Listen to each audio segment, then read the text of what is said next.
Muito boa tarde a você que acompanha a Infomoney TV. Meu nome é Marcos Mortari, sou jornalista de política e mercados aqui do Infomoney. Ao meu lado tem o Jaime Spitzkovitsky, que é jornalista também representando aqui o Brasil. E hoje temos o prazer de receber José Eduardo Faria, que é professor titular do Departamento de Filosofia e Teoria Geral do Direito, da Faculdade de Direito da USP e também é professor da Fundação Getúlio Vargas aqui em São Paulo. José Eduardo, muito prazer, é um prazer recebê-lo aqui, é uma honra, na verdade, poder conversar sobre política nesse momento ainda de muitas expectativas, muita incerteza. É importante a gente olhar um pouco para frente. Muito obrigado pela sua presença aqui. Obrigado pelo convite. Queria começar trazendo um pouco a perspectiva de que, bom, Bolsonaro foi eleito com um discurso de fazer uma nova política. Se era de fato uma nova política ou não, isso era uma outra discussão, mas que ele tentou construir essa ideia de que acabaria com o toma lá da cá, deixaria de indicar ministros por critérios partidários, de fato aconteceu em uma certa maneira, e que usaria bancadas superpartidárias, por exemplo, para negociações, para conseguir aprovar seus projetos no Legislativo. A gente viu nos últimos dias aí algumas sinalizações, primeiro do Bolsonaro, com relação a nomeações em segundo e terceiro escalões para partidos, de alguma certa forma. O Onyx Lorenzoni já falou em liberação de emendas, a importância de você usar esses mecanismos. E a gente percebe alguns ministros também em umas condições jurídicas um pouco complicadas, com investigações. O caso Coaf é um deles, por exemplo, mas o ministro Onyx tem vários casos de investigação, a ministra Tereza Cristina também, o Mandetta, enfim, vários ministros também têm alguns casos jurídicos que podem complicar politicamente esse novo governo.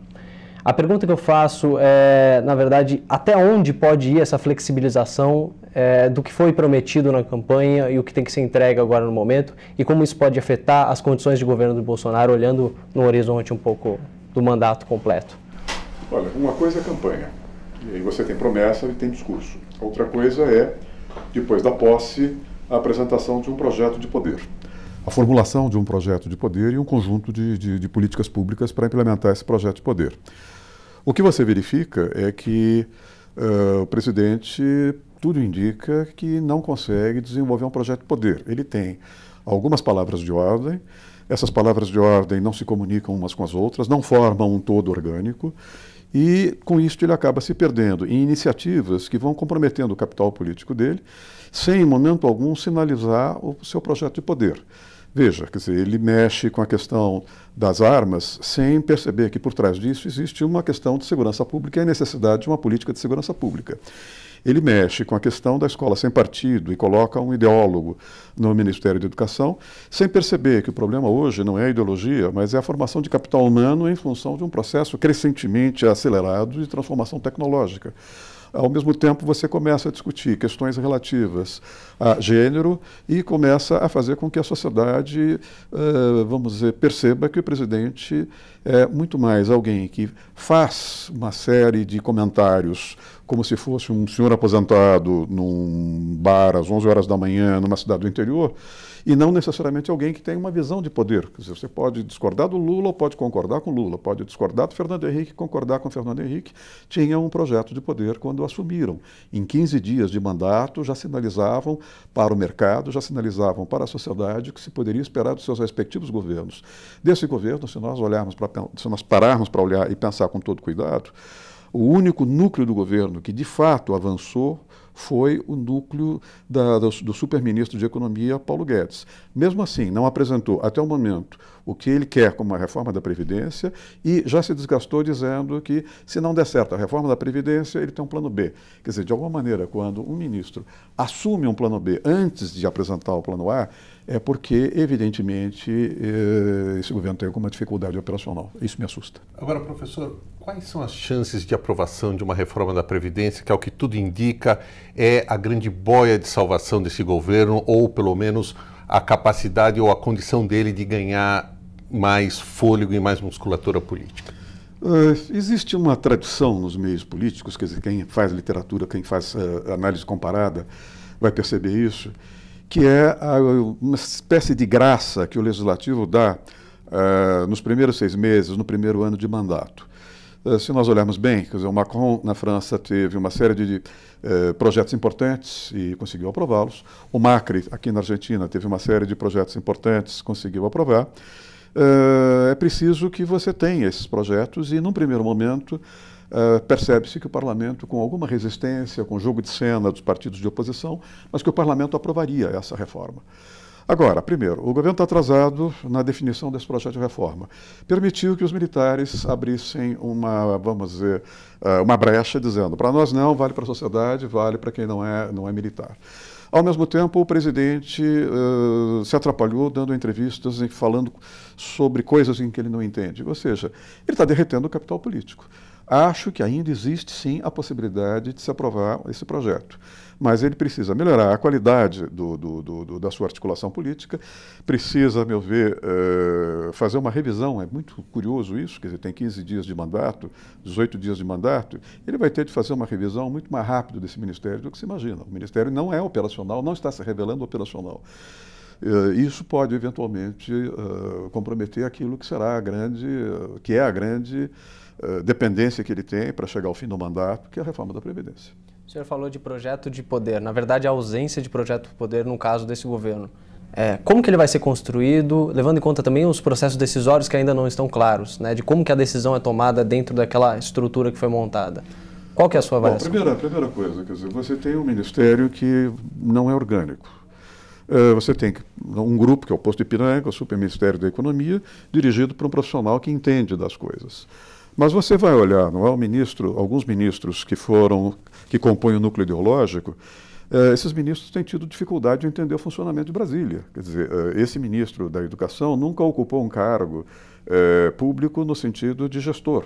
Trouxe ex-alunos de pós-graduação de universidades, desculpem, mas secundárias menores, que não conhecem Brasília o suficiente para gerir uma pasta tão complexa e sofisticada como o Ministério da Educação.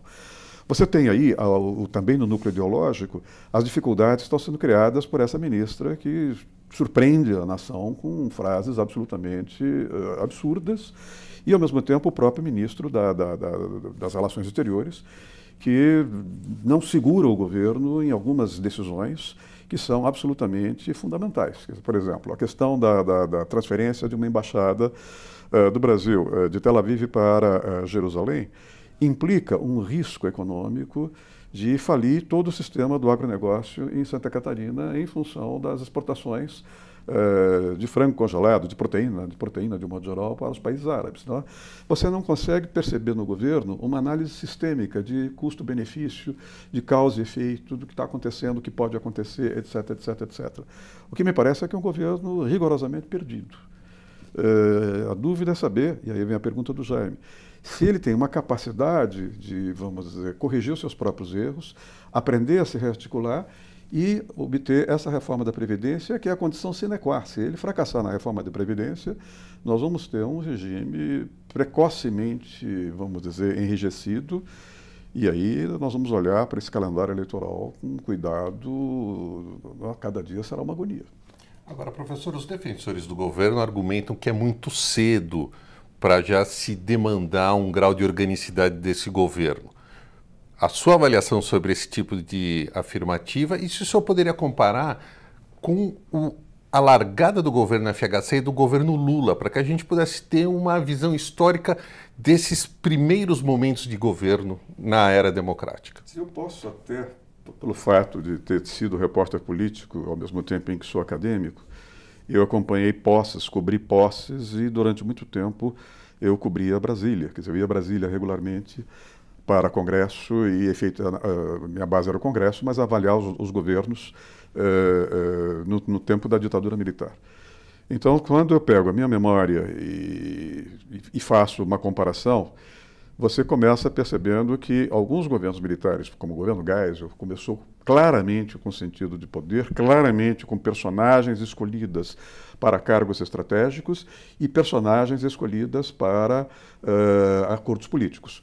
Quando você sai da ditadura e vai para os governos, por exemplo, Sarney já foi uma coisa um pouco mais confusa em função da morte, a surpreendente morte do presidente Tancredo, que não assume. O presidente Sarney teve um mandato tumultuado, era um homem politicamente fraco do ponto de vista de nação, ainda que fosse muito hábil do ponto de vista dos acertos em Brasília, e presidiu, bem ou mal, o país no tempo de uma constituinte. Depois você tem Collor, não é? Que assume de uma forma desorganizada, surpreende a nação com uma enorme violência jurídica, que foi o congelamento dos ativos financeiros, e, de certo modo, a desordem inicial do seu governo vai acabar depois com a corrupção, levando a sofrer um processo de impeachment dali a dois anos. Já o governo Fernando Henrique teve um começo muito claro, sabia o que queria, se cercou, quer dizer, na realidade já vinha de um exercício do Ministério da Fazenda, onde ele se cercou de uma escola, não é, que é a PUC do Rio de Janeiro. Ele, na realidade, teve o bom senso de montar uma equipe econômica muito coesa, muito coerente. Ele não foi pegando alguém dessa escola, daquela universidade, de outra universidade, com tendências diferentes, ele já pegou um pacote completo. E aí você tem, então, o Pércio Arida, você tem o André Lara Rezende, você tem o Edmar Baixa, você tem o Pedro Malan, e já começa claramente sabendo o que ele quer, quais são os cargos técnicos que ele exigiu um ministério com homens de confiança dele. Se não me falha a memória, eram 18 ministros, o Fernando Henrique trabalhou com 7 ministros da cota pessoal, o resto eram ministros para moeda de troca, nesse presidencialismo de coalizão, e obter o apoio aos seus projetos do parlamento. O Lula aumentou esse número de ministérios de 18, se não me falha a memória, 18 para 32 ou 34. Surpreendentemente, teve 6 ou 6, um pouco menos do que o Fernando Henrique. O Fernando Henrique teve 7 ministros de confiança, o Lula teve 6, o resto foi para a moeda de troca. Agora, desde o início do governo, o governo Lula sabia claramente o que queria fazer e não apresentou esse grau de confusão que o governo Bolsonaro está oferecendo. Então, quer dizer, à medida em que o tempo passa, você vai percebendo que o governo pode corroer o seu capital político mais rápido do que se imaginava. E quais que são as consequências disso, levando em consideração as dificuldades já postas nas suas outras respostas de coalizão, observando a fragmentação partidária na Câmara dos Deputados, no Senado Federal, mesmo que o partido de Bolsonaro tenha 52 deputados nesse momento, quer dizer, não é um número significativo para a Câmara dos Deputados, enfim.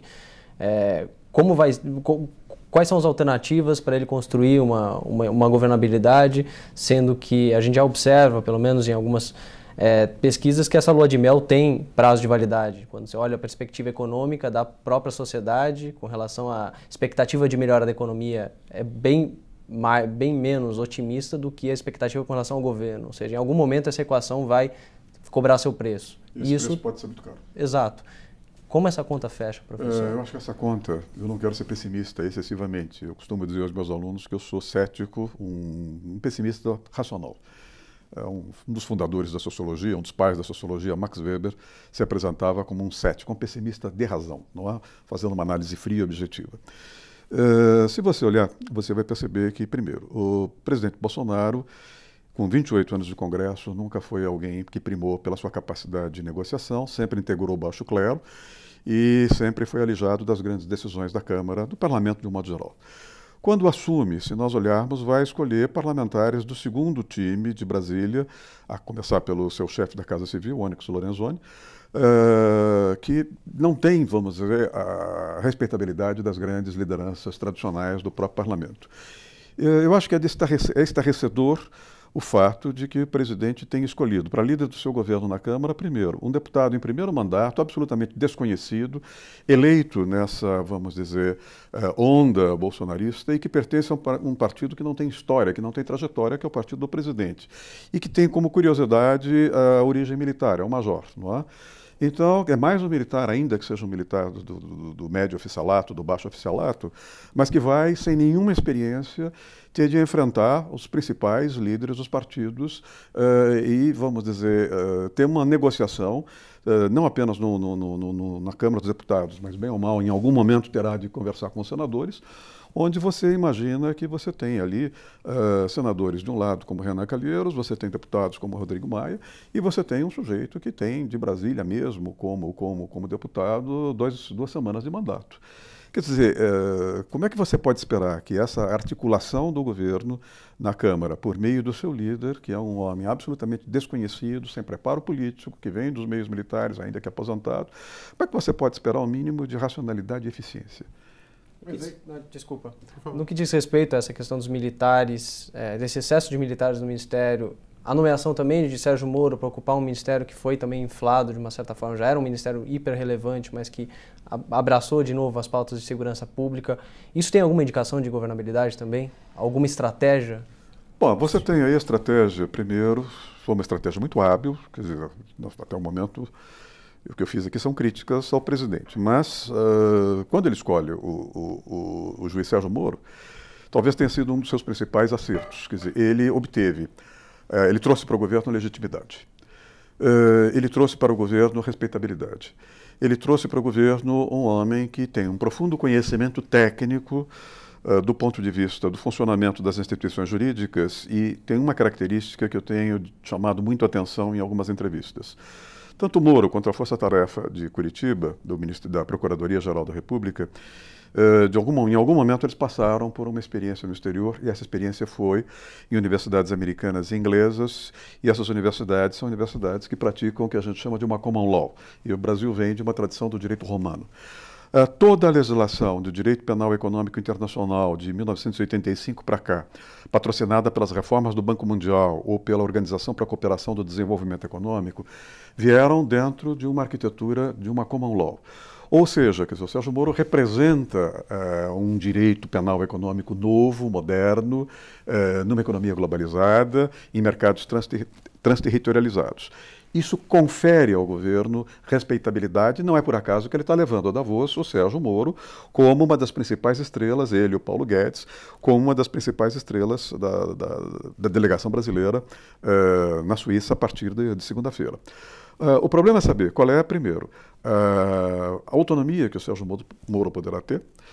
O fato de ser do início nomeado como super-ministro é ótimo, mas ele já começou a sofrer algumas derrotas no caso do armamento, sim, onde os 7 pontos dele, está nos jornais, na Folha e no Estado de ontem, não foram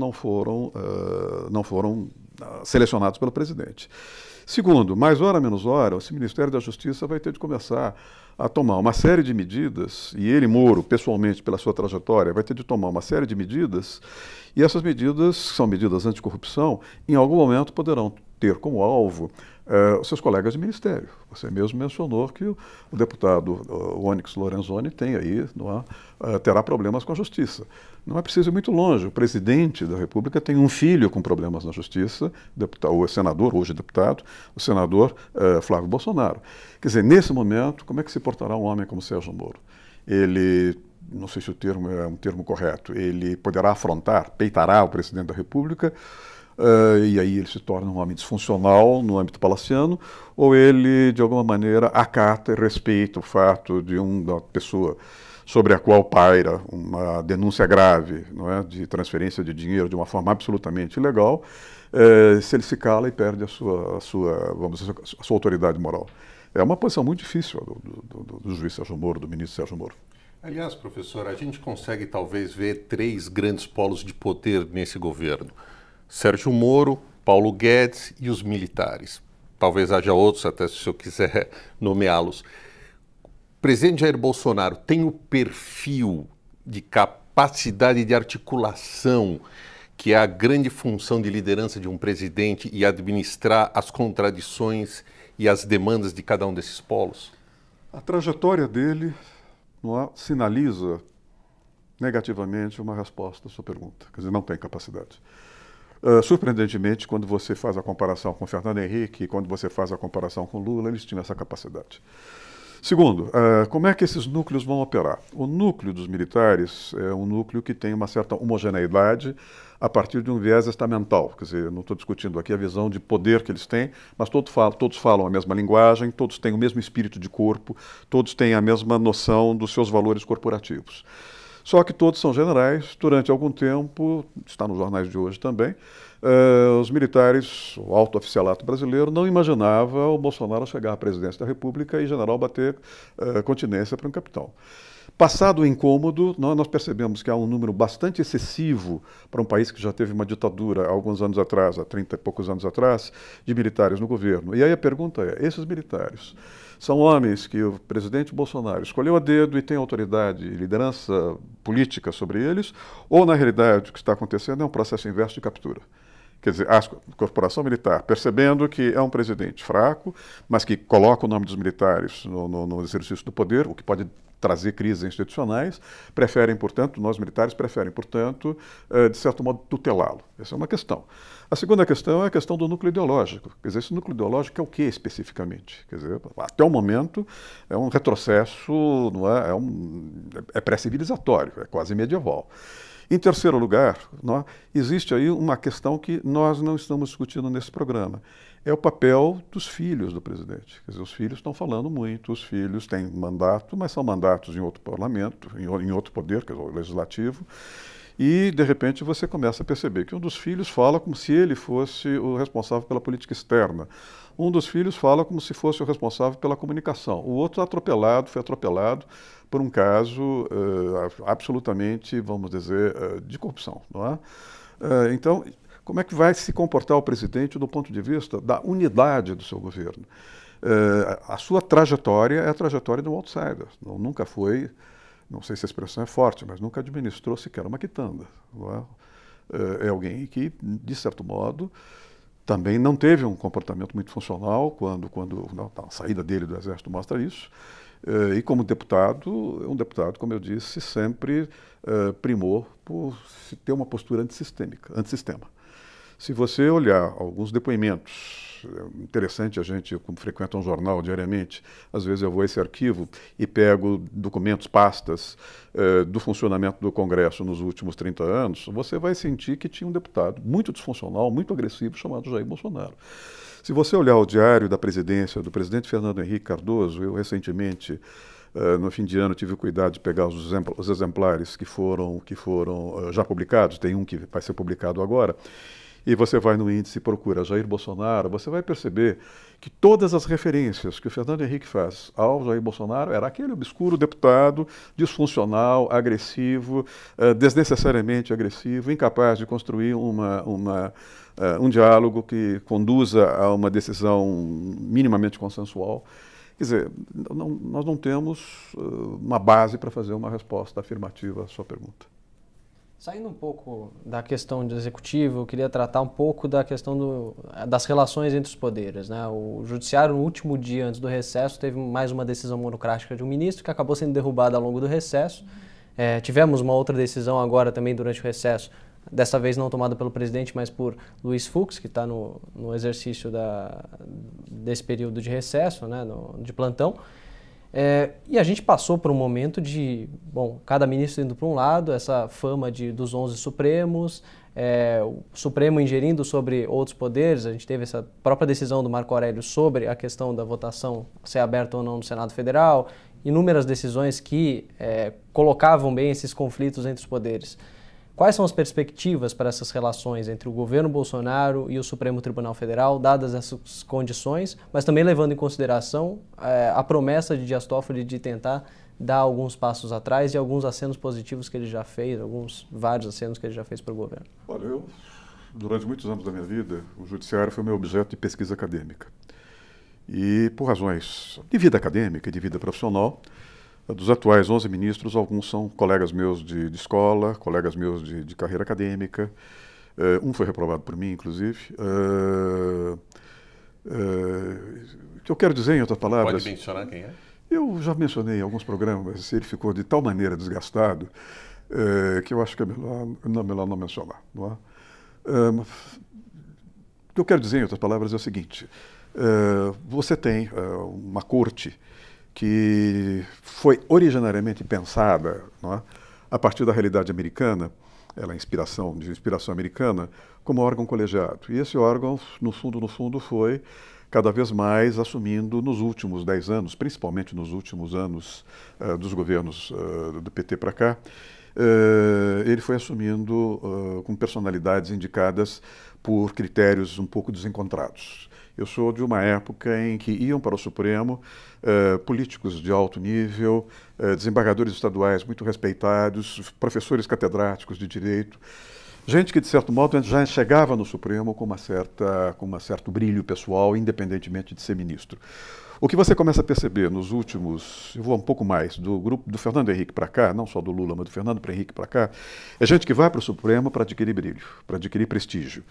E pessoas que foram escolhidas muito menos por critérios, vamos dizer, de conhecimento jurídico, de formulação de políticas legislativas, de entendimento da arquitetura jurídica brasileira, e muito mais por critérios, vamos dizer, ou partidários ou até mesmo por cotas.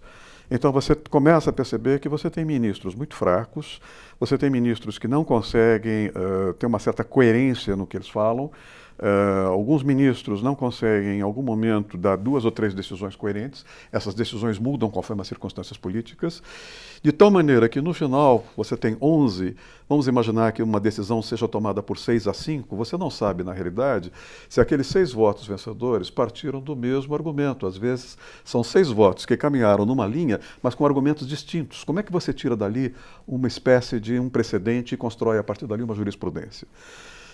Segundo, você começa a perceber que alguns desses ministros têm uma enorme rivalidade ali dentro. Não é preciso ir muito longe, nós sabemos que existe um grupo liderado pelo ministro Barroso que tromba frontalmente com um grupo liderado pelo ministro Gilmar Mendes. Não é preciso dizer que ambos já bateram boca, já deixaram claro que se odeiam, e ao mesmo tempo você tem ministros da velha guarda, como é o ministro Marco Aurélio, que sempre se orgulhou de ser o chamado voto vencido, e você tem um ministro muito legalista, com uma série de votos absolutamente brilhantes, que é o ministro Zé Celso de Mello Filho, que pode se aposentar a qualquer momento. E você tem esses ministros mais jovens, não é? Esses que acabaram de entrar. Esses incluiu essa pessoa que eu não aprovei. O que eu quero, de certo modo, dizer é que, se o Supremo continuar agindo monocraticamente, ele se perde institucionalmente. Quer dizer, a sensação que eu tenho é que uma das características do ministro Toffoli, que nunca foi um magistrado de carreira, que tentou disputar 2 vezes a magistratura, o concurso para a magistratura, perdeu as 2 vezes, vem numa carreira político-partidária, foi advogado de um partido, advogado de um presidente da República. Surpreendentemente, ele está conduzindo o Supremo com muito cuidado político. Percebe-se que ele tem uma certa consciência, não pelas suas luzes jurídicas, mas pela sua experiência política, pela sua habilidade política, que ele percebeu que o Supremo está chegando a uma situação limite. Quer dizer, ou ele une aquele Supremo, ou um Supremo enfraquecido por lutas internas será incapaz de evitar que determinadas propostas que possam vir com um cunho autoritário de um governo que tem um viés autoritário nas promessas do presidente em campanha, que o Supremo possa garantir essa democracia. Há um cientista político que recentemente publicou um artigo dizendo que a grande maioria das propostas do Bolsonaro, do presidente Bolsonaro, em campanha, se forem implementadas, acabarão sendo objeto de uma discussão constitucional no Supremo. Não é? E isso é verdade. Se nós olharmos, há uma quantidade significativa de propostas do presidente que beiram o limite da inconstitucionalidade. E, nesse momento, você corre o risco de ver o Supremo tendo de ter a autoridade de barrar esse presidente. E aí você corre o risco, dependendo da reação do chefe do Executivo, e, portanto, dos seus militares também, você corre o risco de ter uma tensão institucional. Se você pegar o Supremo enfraquecido nessa discussão, o Supremo não conseguirá garantir, vamos dizer, preservar o regime democrático. E o que acontece num cenário democrático com o Supremo Tribunal Federal enfraquecido? Crise, insegurança jurídica e riscos de acordos como, por exemplo, estes que levaram o segundo mandato da presidente Dilma a ser abreviado. Agora, o portal UOL publicou há pouco, professor, um levantamento de que, ao longo de 4 anos, o presidente Jair Bolsonaro deverá indicar 15 novos integrantes da cúpula do judiciário no país para diversas cortes, do Supremo Tribunal Federal, o STJ. Fundamentalmente, o STJ são 13 e 2 para o Supremo. São as vagas do ministro Marco Aurélio e a vaga do ministro Zé Celso. Os dois completam a idade, por idade tem de sair. Qual é a leitura que o senhor faz? Olha, em princípio, quer dizer, é natural, ele vai indicar juristas conservadores ou vai indicar juristas que se destaquem pela sua postura próxima ao governo no discurso anticorrupção. Na circunstância atual, Tudo indica que o preço que ele negociou com o juiz Sérgio Moro para que ele viesse para o Ministério da Justiça, quer dizer, para o Sérgio Moro, é arriscado você sair da posição em que ele estava e ir para o Supremo e, vamos dizer, durar muito pouco numa crise política até de sair. Então tudo indica que ele indicará, tudo indica que ele tentará fazer o ministro Sérgio Moro o seu próximo ministro do Supremo.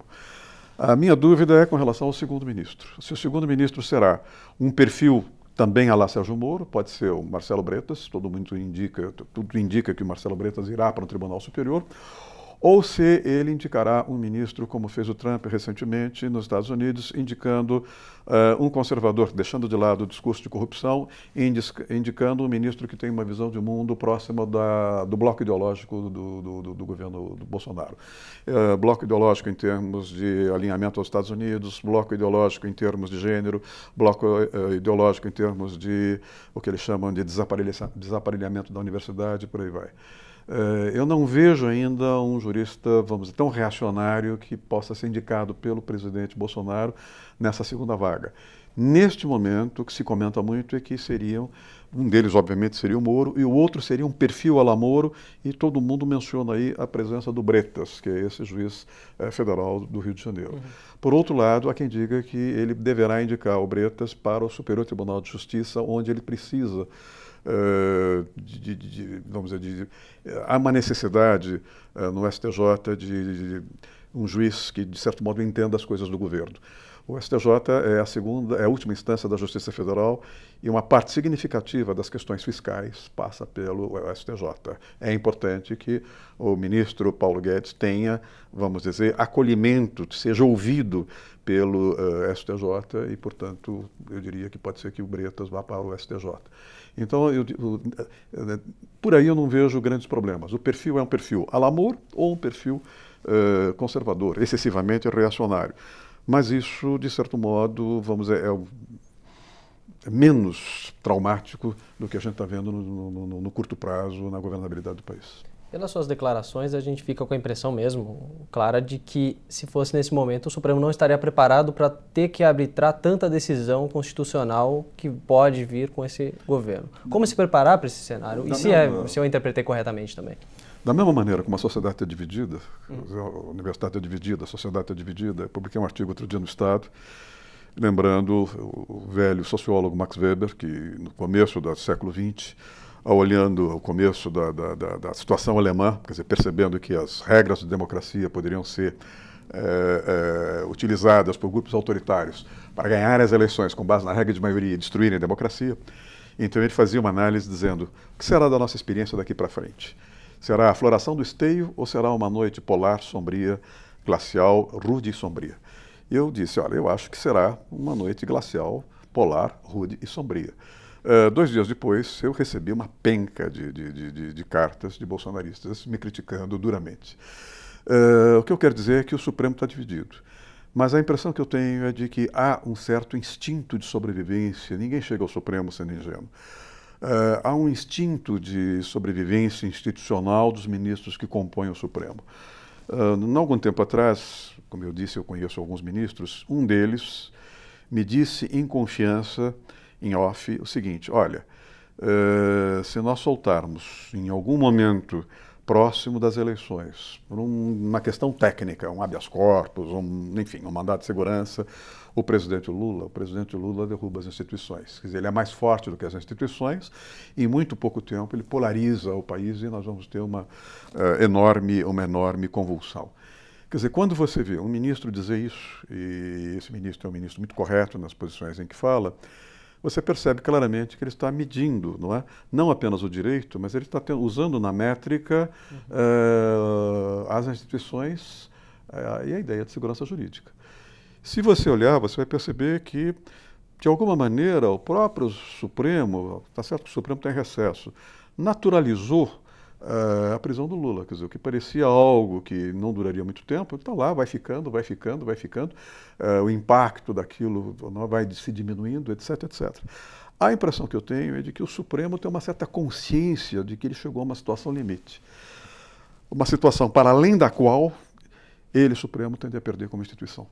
Ou seja, há um momento em que os ministros conseguem, pelo que eu conheço do Supremo, pela história do Supremo, há um momento em que os ministros conseguem perceber a necessidade de se comporem estrategicamente para preservar a instituição. Chamo muito a atenção para a leitura de um livro que saiu, que foi publicado no primeiro semestre do ano passado, chamado Tanques e Togas no Supremo Tribunal Federal no tempo da ditadura. E você tem ali no tempo da ditadura alguns ministros indicados pela ditadura, que é vinculados à União Democrática Nacional, ao UDN, que tiveram um comportamento absolutamente impecável do ponto de vista do respeito à Constituição e do respeito à ordem jurídica. Não é? Eram ministros que entraram para fazer um trabalho de conter os ministros nomeados pelo Juscelino e pelo Jango.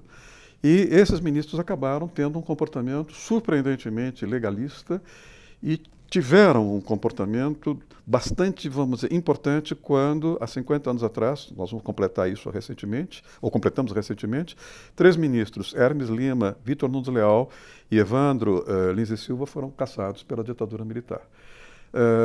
Naquele momento, o Supremo, nós percebemos, por esse livro, na tradição do Supremo de eleger um ministro mais velho, tinha eleito um ministro que não estava aparelhado para o cargo, que tinha sido indicado para o cargo apenas porque era co-sogro do ministro da Justiça da ditadura.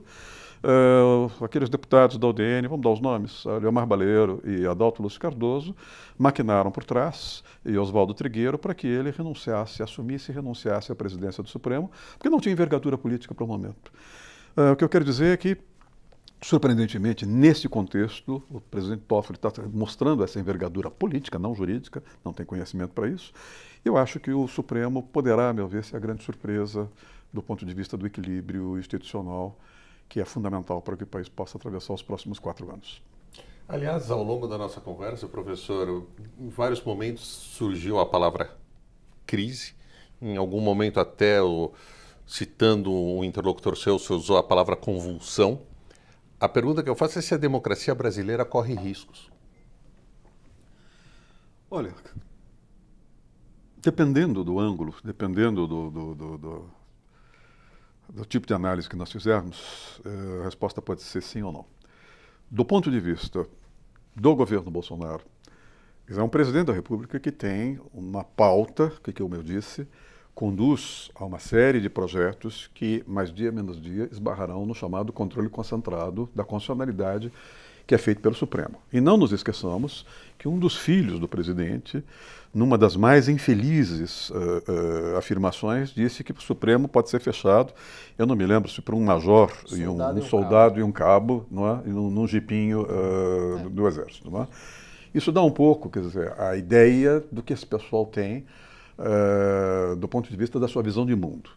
Mas quando nós olhamos o Brasil de 30 anos para cá, e quando nós olhamos os acontecimentos, seja na prisão do presidente Lula, seja no impeachment da presidente Dilma, seja no impeachment do presidente Collor, acho que o saldo, do ponto de vista institucional, é de um país mais sólido do que era no passado. Quer dizer, quando nós fazemos a análise desse país lá atrás, e comparando com o presente, o país de hoje é muito melhor institucionalmente do que era lá atrás. Eu vou contar uma história que é interessante.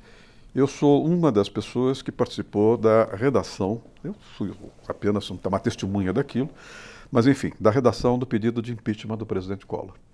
Eu me lembro, isso foi fortemente polarizado pelos advogados José Carlos Dias, Fábio Comparato, Márcio Tomás Bastos e Evandro Lins e Silva. Eu me lembro um dia, na casa do Márcio Tomás Bastos, no último dia em que foi lida a petição que seria levada a Brasília no dia seguinte, para ser protocolada. Eu me lembro que no final, quando eu desci, já era de madrugada, eu desci com 2 amigos, que mais tarde um deles seria ministro da Justiça e o outro seria ministro de um tribunal superior, Flávio Berrembá e José Carlos Dias.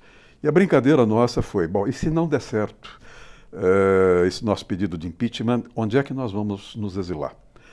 E eu me lembro que eu disse alguma coisa como, nesse momento é que nós vamos perceber a diferença de São Paulo e Brasília, porque em Brasília as embaixadas são em casas, você corre por uma escada, pula e cai, é mordido pelo cachorro, mas você consegue se exilar. Aqui são em prédios como esses de 30 andares. Você até você tentar entrar no prédio, você está sendo preso. Mas era uma brincadeira. Mas vejam, era a brincadeira que mostrava o espírito da época. Hoje, isso é absolutamente, vamos dizer, inviável. Essa discussão é inviável. O Brasil é mais maduro, institucionalmente mais maduro, com todos os problemas jurídicos que nós possamos ter, as instituições jurídicas estão funcionando. Então, nesse sentido, quer dizer, eu acho que há uma luz, vamos dizer, de otimismo nesse aspecto institucional. Como eu disse, o Supremo passa por problemas, mas esses ministros têm uma certa noção de que há uma situação limite. Essa situação limite pode levar a carreira deles de embrulho. Quer dizer, nesse momento, para além dessa situação, todos perdem. Quer dizer, o Supremo, a meu ver, continuará sendo, conhecendo como eu conheço alguns ministros, o Supremo continuará sendo, a meu ver, um ponto de contenção de aventuras autoritárias. Eu não sou pessimista nesse aspecto. A gente já está caminhando para o final do programa, eu vou fazer minha última pergunta, também vou deixar o Jaime fazer a última dele.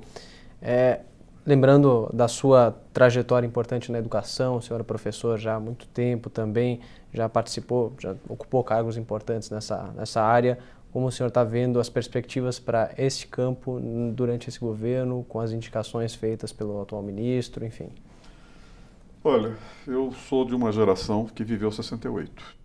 Eu fui estudante em 68, eu fui jornalista cobrindo o movimento estudantil em 68. Na minha unidade, na USP, eu sou o único professor que esteve no Congresso de Ibiúna, não como estudante, mas como repórter cobrindo o Congresso da UNE.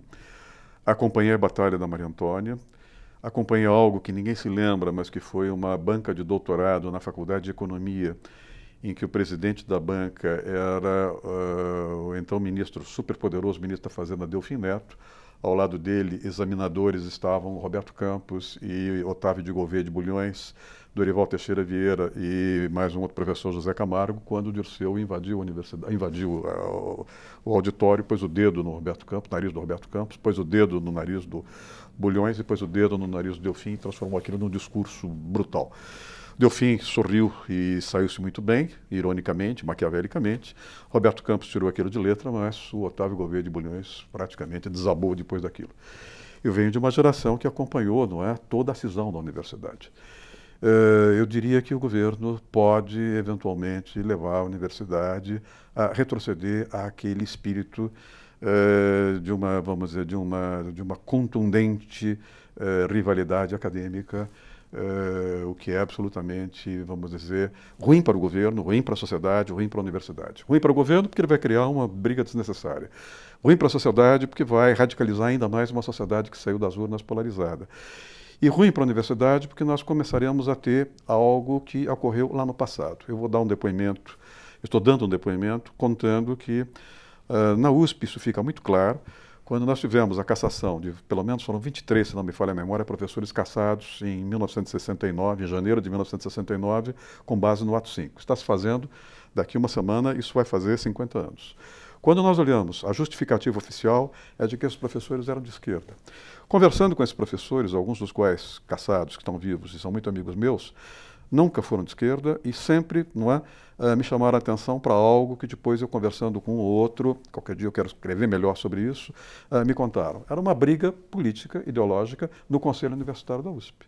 Nessa briga política e ideológica, aqueles que foram derrotados, eu chamo dos velhos rinocerontes da USP, rinocerontes da Faculdade de Direito, da Escola Politécnica, da Faculdade de Medicina, foram derrotados por jovens professores que representavam as unidades da USP no interior e representavam, naquele momento, esse pessoal havia ganho posições no Conselho Universitário, os professores livre-docentes e os professores assistentes. Durante muito tempo, quem representou os professores assistentes na USP foi um brilhante professor de ciência política chamado Fernando Henrique Cardoso, e que foi um dos articuladores da derrota.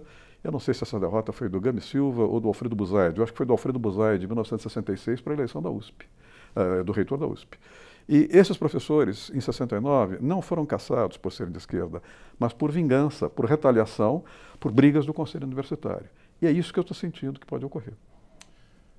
Esse ministro da Educação publicou, em 2009, um artigo, e esse artigo foi reproduzido em 2011, dizendo que foi feito um acordo na ditadura para diminuir a luta política da esquerda, em que o governo Geisel entregou o controle do CNPq, da CAPES, das universidades federais para a esquerda. E com isso ele, de alguma maneira, sinaliza que ele virá tentar asfixiar algumas áreas, sinaliza que tentar asfixiar algumas áreas, controlando os critérios de concessão de auxílios à pesquisa por meio das agências de fomento. Se isso vier, a universidade implode. Professor, eu sei que o senhor se interessa muito também por questões ligadas à globalização, estudou bastante o tema da economia globalizada. Nós tivemos em 2016 dois fenômenos muito marcantes de uma onda anti-globalização. A votação do Brexit no Reino Unido e a eleição de Donald Trump nos Estados Unidos. Essa onda se estende pelo mundo e, de certa medida, nós temos um reflexo no Brasil na eleição de Jair Bolsonaro. Claro que existem as especificidades brasileiras. O Brexit enfrenta gigantescas dificuldades. E o governo Donald Trump, ao que tudo indica, terá um 2019 bastante difícil e bastante desafiador. São sinais que podem repercutir no governo brasileiro que procurou surfar nessa onda e procura surfar nessa onda anti-globalização? Bom, são duas coisas importantes aí. A primeira delas diz respeito ao fato de que nós completamos no ano passado 10 anos de crise financeira mundial com a quebra do Lehman Brothers e de pelo menos 100 bancos europeus, entre bancos europeus e americanos. E naquele momento todo mundo dizia, os mais céticos diziam que a globalização tinha acabado, que os mercados retrocederiam e que a União Europeia derreteria e que nós voltaríamos a revalorizar o conceito de Estado Nacional baseado na ideia de soberania. Se nós olharmos 10 anos depois, os mercados continuam transterritorializados, o sistema financeiro se globalizou ainda mais e, de certo modo, do ponto de vista do funcionamento da economia, o mundo avançou ainda mais o que nós podemos chamar de mundialização ou de globalização. O que nós temos são os custos, principalmente os custos da reestruturação produtiva em cima das inovações tecnológicas que vão cada vez mais substituindo o trabalho humano por trabalho robotizado. E isso está gerando uma série de problemas, principalmente de desemprego das novas gerações na Europa. Fora isso, você tem o fenômeno da relocalização das empresas. O que significa isso? As empresas cooperam hoje com modelos mais flexíveis, percebem que elas têm de cortar custo para sobreviver no mercado, e ao cortar custo para sobreviver no mercado, muitas empresas estão saindo de países democráticos e se instalando em países ditatoriais na Ásia. E com isso elas estão ganhando, vamos dizer, do ponto de vista da redução dos seus custos, elas estão ganhando em cima da negação dos direitos. E, ao mesmo tempo, os países asiáticos estão fazendo um dumping, vamos dizer, ditatorial, usando a negação dos direitos, usando a sua ditadura como forma de captar os investimentos industriais dessas empresas. Isso está gerando na Europa, e nos Estados Unidos e no Brasil, obviamente, mas isso está gerando principalmente na Europa, Espanha, Alemanha, eu estou chegando agora recentemente da Espanha e estive também em Portugal, um forte desemprego estrutural, que são empregos que estão sendo fechados, e por faixa etária, esses desempregos estão atingindo mais ou menos a população jovem na faixa de 17, 18 a 24, 25 anos. E isso está gerando, primeiro, essas gerações novas não têm nenhuma perspectiva de vida. Alguns se deixam levar pela bebida, por drogas, e outros se deixam levar por discursos neofascistas e neonazistas. E isso, de certo modo, está sendo percebido pela União Europeia. A União Europeia começou a pressionar brutalmente a Organização Mundial do Comércio para tentar, vamos dizer, em nome de salvaguardas trabalhistas, criar um direito do trabalho nos países asiáticos, que nada mais é do que uma tentativa de elevar os custos de produção e neutralizar um pouco essa estratégia das empresas. Na sociologia do direito, nós chamamos isso de walmartização da produção industrial. Você fecha uma empresa nos Estados Unidos para abrir uma empresa na China. A ideia é trabalhar com fair trade, quer dizer, a ideia é você trabalhar com, vamos dizer, reduzir o direito do trabalho dos países democráticos, daí vem essas reformas trabalhistas que o Brasil, uma das quais o Brasil aprovou em 2017, e ao mesmo tempo você criar uma legislação trabalhista nos países asiáticos. Em 2008, a Organização Mundial do Comércio conseguiu que a China, para poder entrar com seus produtos na Europa, criasse três leis trabalhistas. Essas 3 leis trabalhistas aumentaram em 25% os custos de produção de mão de obra, os custos de mão de obra nos custos de produção da China, não é? O que fez com que alguns países americanos, algumas empresas americanas saíssem da China e fossem para outras ditaduras como Vietnã. Vejam, o que eu estou querendo mostrar é que nós vamos começar a perceber a atuação de organismos multilaterais tentando, num determinado momento, acomodar essa situação. As questões sociais são executadas pelos Estados, mas esses Estados serão pautados por organismos multilaterais. 2 minutos atrás eu disse que o Sérgio Moro conhece profundamente o direito penal econômico. Hoje esse direito penal econômico é feito pelo GAF, Grupo Anti-Lavagem de Dinheiro, que foi constituído em Paris, informalmente dentro da OCDE. Se nós olharmos, nós vamos perceber claramente que o Banco Mundial tem 2 linhas de pesquisa, construindo instituições para mercado e fazendo negócios, e nessas 2 linhas de pesquisa, eles chamam muito a atenção para a necessidade dos Estados executarem políticas recomendadas pelos organismos multilaterais para minimizar os custos sociais da globalização. Se nós olharmos, o ministro Paulo Guedes tocou nisso. Em alguns momentos já tocou nisso. Nessa fala dele, quando assumiu, ele tocou claramente na ideia dos vouchers. Essa ideia dos vouchers é a ideia de uma política de, vamos dizer, de focalização em que você foca o orçamento social para a população de baixa renda, a partir de um corte de renda familiar, e a partir dali você privatiza o resto. Você não tem necessidade de ter hospital público, escola pública, etc, etc, etc. Isso foi discutido no governo Dilma, isso está sendo discutido no governo do presidente Bolsonaro, e isso vem de organismos multilaterais.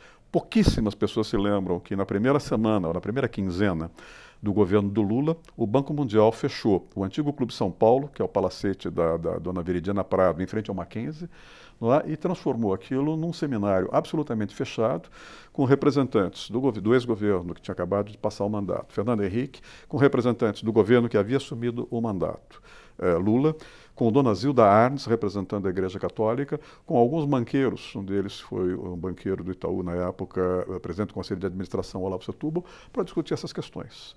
Portanto, respondendo à sua pergunta, eu diria que a globalização, tudo indica pelos dados que a globalização continua. A globalização é cada vez mais econômica, mas não é de hoje que a gente percebe que ela tem custos políticos cada vez mais altos. Esses custos vão ter de ser administrados localmente pelos Estados, mas isso não quer dizer que os Estados não recebam recursos de fora para fazer essa administração e já não recebam os pacotes prontos para fazer essa gestão dessas medidas, a implementação e a execução dessas medidas. Isso está acontecendo no mundo inteiro. Professor, obrigado pela aula, não foi uma entrevista, foi uma aula, sem dúvida. Jaime, obrigado pela sua participação também aqui. A você que nos acompanhou, muito obrigado pela participação. Esperamos contar com a sua audiência na nossa próxima transmissão InfoMoney Brasil. Até lá!